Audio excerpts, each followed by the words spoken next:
What is going on, guys? Welcome to another episode of Coke TV.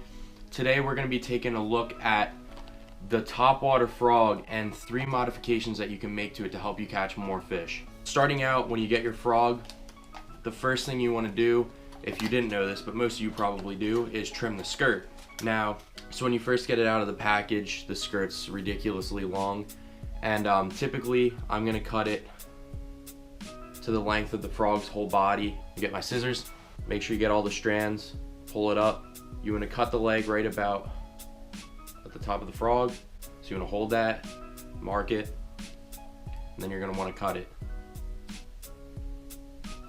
Now, I do that to every single frog that I buy because it just helps it straight up walk better. So as you can see now, it's the length of the frog.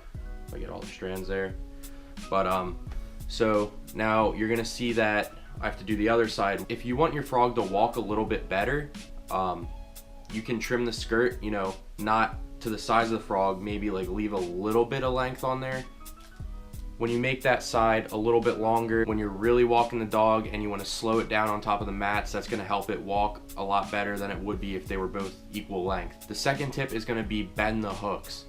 So what I mean by bend the hooks is I'll show you. You got your hooks here and you want to grab them with pliers, obviously not pinching the barb down, and you want to bend them upwards. See, I don't want to really bend mine because I haven't had any issues with Booyah frogs. This is the kind of frog that I use, the Booyah pad crashers. I've never had any hookup issues with the hooks, so I don't have a need to bend them out. And I find that when I bend them out, say the frog lands on the grass mat or moss mat, whatever, upside down, if those hooks are drawn out a little more exposed, you're gonna catch more of the weeds on top of the water. It can become very annoying, and obviously you're gonna have to pull it all the way back, take the weeds off, and take another cast. Like I said, I haven't had the issue with the Booyah frogs. The only hooks I've ever bent out on a frog are the Lunker Hunt frogs, but other than that, I just use the Booyah ones, and it works phenomenal for me without bending them out. But it's just another tip to help you guys with your hookups. Typically with a frog bite too, I'm gonna wait about 2 seconds to set the hook. If you're missing bites, it could be the hook thing, or it could be you're just not letting them eat it long enough. So let them eat it more and then set the hook.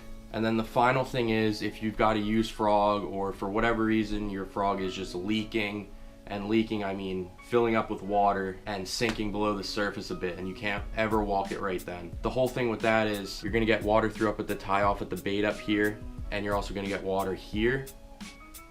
If you notice, there's also a hole in the back. That's to actually help the frog drain if any water does get in. So what you want to do is, if you have a problem with your frog doing that, this is the old super glue trick. You're just going to take super glue and you're going to put the glue around the tie off on the frog, let that dry, and then you're going to also want to put some glue right here where the hooks are at the frog, where the hooks go into the frog there. And then you want to let that dry, and then you shouldn't have any more sinkage issues with your frog, and it should be good to go. What I also learned today is that you can put beads inside the frog to almost make a rattle inside of it, or you could just put a rattle itself in.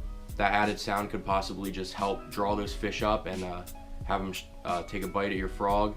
But what you want to do with that is you want to take your rattle or your bead. I don't have either on me, unfortunately, but you want to insert them right here where the hooks go into the frog and just push them all the way in, and then they'll be rattling around in there when you do have them in there.